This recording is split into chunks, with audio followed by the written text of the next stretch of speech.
Welcome to what is the 8th episode of the Happy Veg Animal News Recap, starring yours truly, Happy Veg. This is actually the first video that I'll be doing since I've decided to kind of like revamp things. If you're not following my blog, I recently did a post about reducing the duration of the videos and the topics as well, cutting back so that I can put out videos a little more frequently. My videos are 30 minutes. 25 to 30 minutes, and it takes a very large chunk of an available day to film a 30-minute video. Surprisingly, it takes 18 takes just for me to get the hi guys, ready to go, let alone the entire video itself. So I really want to scale back, and I want to be able to put out videos on a weekly basis. So that's my plan, is to be able to do that more often by reducing the topics a little bit from 3 down to 2, and reducing the duration of the video to make them more frequent.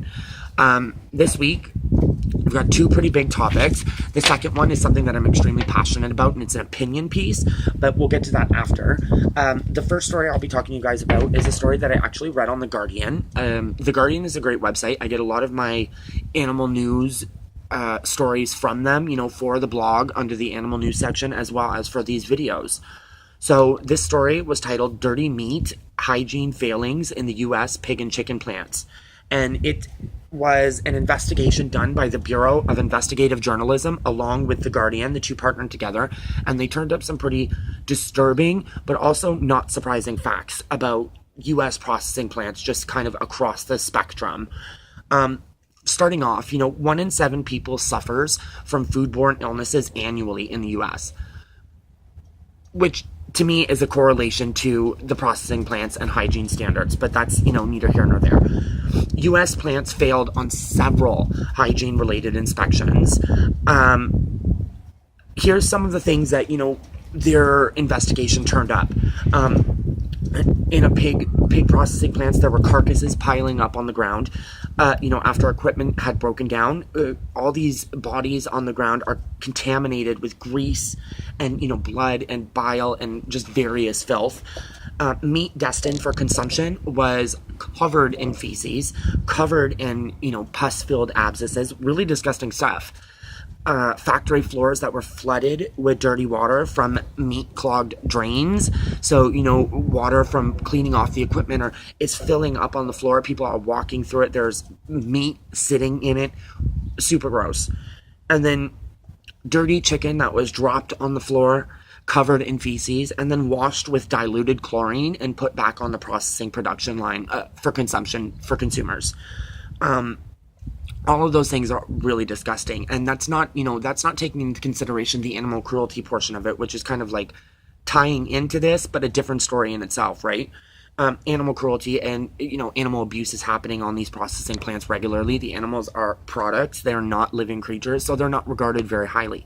So, I've uncovered several videos of people beating chickens or throwing them against the wall or tossing piglets. This sort of stuff is happening. And now, this investigation done by the Bureau of Investigative Journalism and The Guardian kind of turns up some of the, unhygienic aspects of the processing industry. What I thought was most interesting about this story is that the UK is concerned now with new trade deals post-Brexit that they're going to be bringing over dirty meat from the US, particularly, meat that's tainted with, salmonella or hasn't been handled with hygiene practices and standards in place. They're concerned that, they're going to be receiving meat that's not to their quality standards. Now, what's interesting about that is maybe a month ago, I actually did a story. I took a story from a website, and it was in regards to the UK and their meat facilities and how several of them also failed in relation to cleanliness, in relation to hygiene.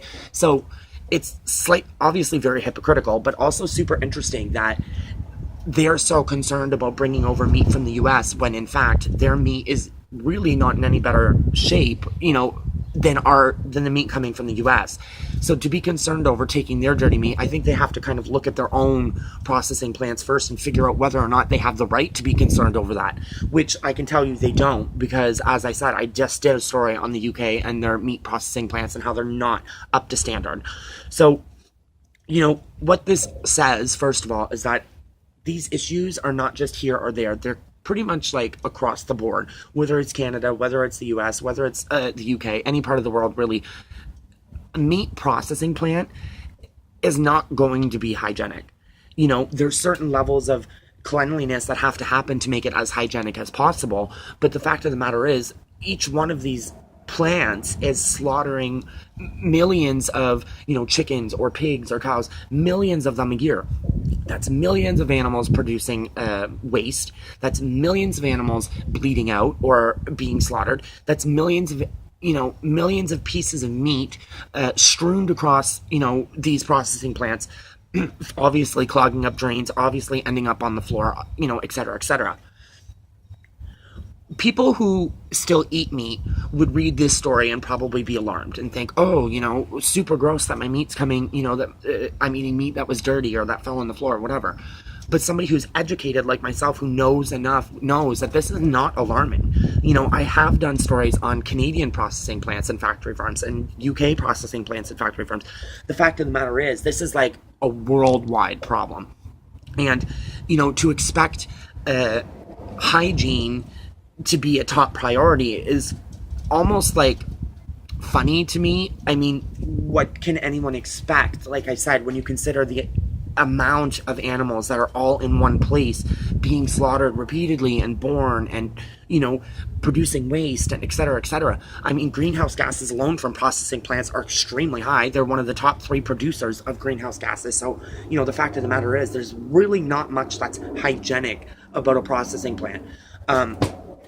Again, it's something that I think, with the rise in like vegan and vegetarian lifestyles and how it's really picking up, in my hometown alone, the vegan and vegetarian restaurants, there might not be a lot of them, but a lot of the restaurants that are here are having vegan and vegetarian nights, focused on bringing in their vegan and vegetarian clientele, creating menus specifically for them, because the fact of the matter is, it's picking up. There's more and more people turning away from meat. And especially in cases like this where, somebody who's already on the fence is going to read a story like this and hear about, meat that's got abscesses, meat that's literally covered in shit. Meat, you're going to hear that stuff. And if you're already teetering on, you've read enough and now this is going to turn you away.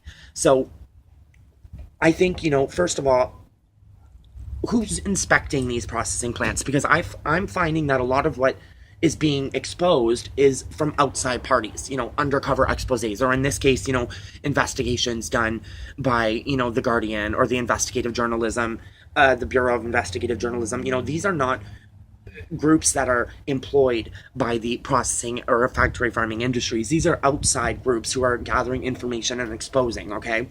So without them, would we ever be made aware of, the things that I outlined, the carcasses on the floor and the meat being dropped on the floor and then just washed off and put on, would we ever be made aware of that stuff? And frankly, I feel like the answer to that question is no. So my solution, which, aside from shutting them all down, is if the US is, or the UK is concerned about taking in dirty meat, and the US is concerned about having, what's going on in their plants being exposed, evidently that means that there is a problem within the industry. So, whoever heads, the Canadian or the UK or the US, the farming industry as a whole, I think it's time to sit down and kind of like reanalyze what our, your standards are, but also find a way to improve them. As I said, with more people going vegan, more people going vegetarian, the fact of the matter is people are turned off by what's going on behind those walls, especially when, stories like this come out and more information is provided to us, more, ticks against why people want to eat meat. And especially in the case, in this case, it's proof in the pudding. I mean, your meat is dirty. It's covered in disease. It's covered in feces. It's being washed off and you're eating it. So if that is, something, I don't know, what I'm getting at is, obviously, if it's happening here, it's happening there, it's happening across the water, something needs to be done. And, if you want to keep business, you don't want the vegan and vegetarian meats to be, top of the charts and have meat, the meat industry kind of falling behind. something needs to be done. You need to try and save face here. And in doing so, what that means is, giving people peace of mind, telling them, starting now, once a month inspections, plants will be shut down if they're non-compliant. Excuse me. People want peace of mind. And as I said, the more people that read stories like this, the more people that are going to turn away meat, which is good for my cause. But, if you're looking to save your industry, not enough is being done to shine a light on, the plants that are doing things to standard, or, the ones that have, that have passed on all their hygiene practices and everything else. There's never stories done on that. And the reason for that is that I don't believe it's happening. So it's time for a revamp. It's time for, all of these plants and whatever to collectively come up with a new set of standards that will kind of reassure people who are still eating meat that the things that I just described are not happening, because the fact of the matter is they are, and they're happening across the board. So it's time for a revamp. It's time for all of these plants, like I said, to collectively come up with a new set of standards and to have them enforced.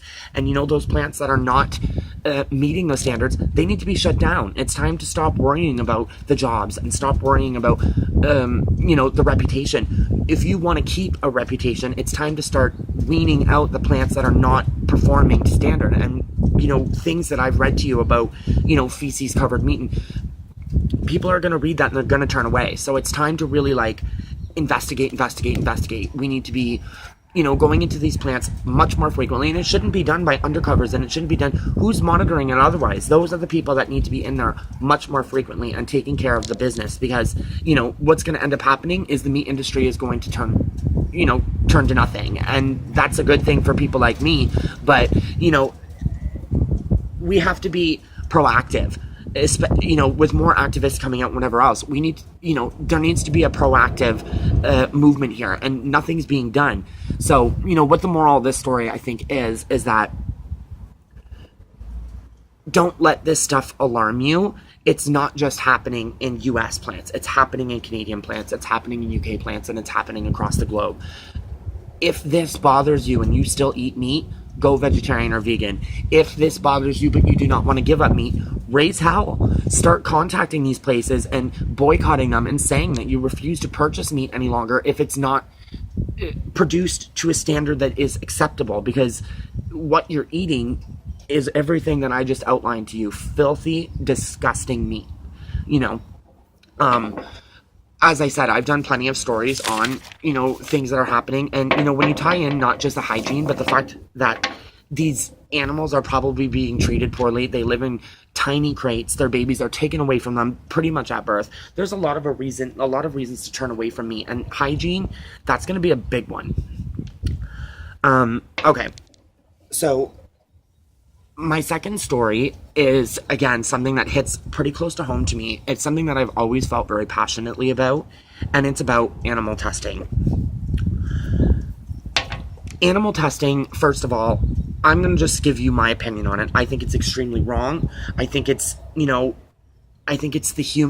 humans as a whole playing God, taking advantage of, creatures, breeding creatures simply to test products on them is ethically as wrong as humanly possible. It's one of the most disturbing things I can think of. And we're, exposing animals to unnatural situations. And when we talk about animal testing, we're not just talking about, experimental treatments for severe illnesses. We're talking about everything from beauty products to cigarettes to hygiene products, medicines, household cleaning products.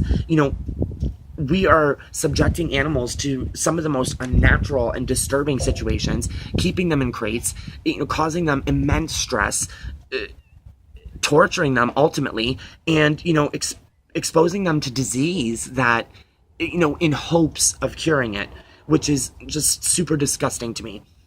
I'm going to read to you actually a couple quotes that I found online that I think, kind of speak, reinforce what I think about animal testing, and then we're going to talk a little bit more about, some solutions to that. one of the quotes is from the director of National Institutes of Health, Chemical and Genomics Center, Dr. Christopher P. Austin. And I quote, traditional animal testing is expensive, time-consuming, uses a lot of animals, and from a scientific perspective, the results do not necessarily translate to humans.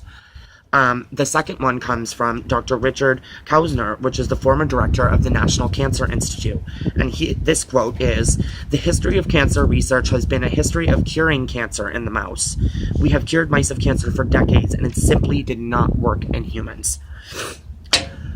I have had many an argument with friends on Facebook, social media, news sites. I have argued against animal testing. And one of the biggest things that one of the biggest pros to animal testing as far as people are concerned is, experimental treatments for cancer and, AIDS and really serious illnesses that we're still fighting to get a grapple on. I want to go quickly back to like beauty products and hygiene products and everything else. The fact of the matter is, if we're testing new makeup on an animal, frankly, that should be, used at your own discretion. There should be no reason why we're painting the faces of rabbits and waiting for irritation and rashes and, skin bubbling and all this stuff. Because at the end of the day, as these quotes suggest, and, evidently, you can't guarantee that what happens to that rabbit or what happens to that puppy or what happens to that monkey is going to translate to anything that happens to us. There's not enough proof that that's how that works. There's a lot of proof against it, as a matter of fact. So it's very selfish of us to be testing things, as I said, like hygiene or beauty, or that's the most unnecessary of animal testing. And frankly, it's pretty much the most abhorrent thing I can possibly think of. If you want to use makeup, use so at your own discretion. You want to use the newest mascara, put it on, and if you get a rash around your eye, stop using it. I don't think we should be using animals for trivial things like beauty products and, especially like cigarettes or cleaning products. I mean, if you're putting stuff in it and you're worried that it's going to irritate people, maybe you should be reevaluating what exactly we're putting in these products. Before, even it boils down to that. I mean, like, before you even consider testing on animals, what the heck is going into this stuff that you're so concerned that humans are going to have an adverse reaction to it, right? Going down the line of, I think, like, medicine and experimental treatments. I've talked before, my mother did pass away from cancer. There has been some positive things that have come from animal testing, but can we guarantee that it's from animal testing, right? Or is it just a fluke? And that was the biggest argument I find when I say that I'm against animal testing, is a lot of people will say, well, if you had a family member that was dying of this, or you had a family member that was saved by chemotherapy, or that was saved by, you would be singing to a different tune. And the fact of the matter is I watched someone I love pass away of an illness that animals are being tested on currently for medication and, new treatments. Here's my thought process with this, okay?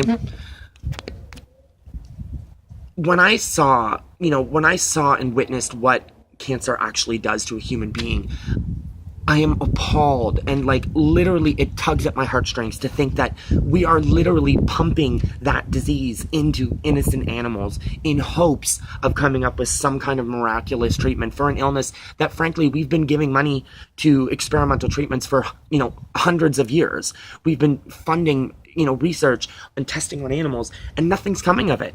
So here's my philosophy on this, okay? And before people get super upset, I waited to get my mom into an experimental treatment. We were really hoping to get her into some of these tests that were happening. It took too long to get in. So instead of testing, this life-saving treatment on a mouse, why are we wasting our time treating animals when we could be going after, the most vulnerable and those that are terminal in the hospital, with very, very little hope? Why are we not testing these products on them? Knowing that the outcome without the treatment is going to obviously be death, okay? if there was even the faintest glimmer of hope that some kind of experimental treatment that you've come up with could potentially work, you're wasting time testing it on animals when there are, hundreds of thousands of people laying in hospital beds right now that are hoping for even, just an ounce of, hoping for a miracle, hoping for any kind of treatment, hoping to get into, those tests, hoping to get into those trials. And here we are spending all this money to test it on animals. So to me, that's an issue. Beauty products and cleaning products aside, when you look solely at experimental treatments, we are wasting time treating animals when at the end of the day, there are, as I said, people laying in hospital beds that would beg and be so grateful just to have that, like I said, that small glimmer of hope that something that was going to be used on them could potentially help. I don't agree with animal testing. I never have. And especially in the case of, when you look at these diseases and such, as I said, were you wasting all of this, these possible treatments? We're wasting them on animals when there's people out there who could desperately use it. So I think that's the biggest argument I have against animal testing. Trivial things like beauty products and hygiene products aside, because I just think that that's ridiculous. I feel like that should be a use at your own risk. As I said, use at your own risk. I mean, if you're worried about getting a freaking rash around your eye because you're using a mascara, don't use the mascara. Simple as that. But when you look at experimental treatments,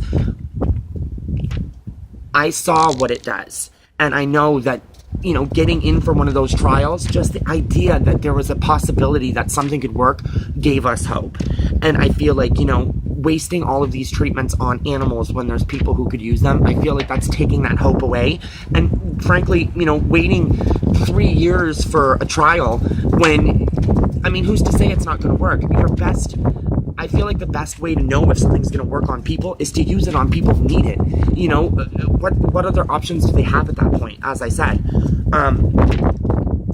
I feel very strongly about animal testing. As I said, I don't agree with it. I don't agree with it in the case of experimental treatments. I don't care what's come out of it to this point. Here we are still sitting at, hundreds of thousands of people are still dying of cancer, and we're not getting anywhere as far as animal testing goes. So I think it's about time to just abolish animal testing and start using those treatments on people who have lost hope.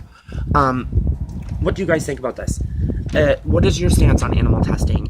Do you agree with animal testing? Do you think that, the pros outweigh the cons? The cons being that we are manipulating and, in essence, torturing and killing animals for the possibility of treatments that may or may not even work on humans as opposed to the animals. What is your stance on this? I want to get you guys' opinions. So make sure to leave your comments in the section below.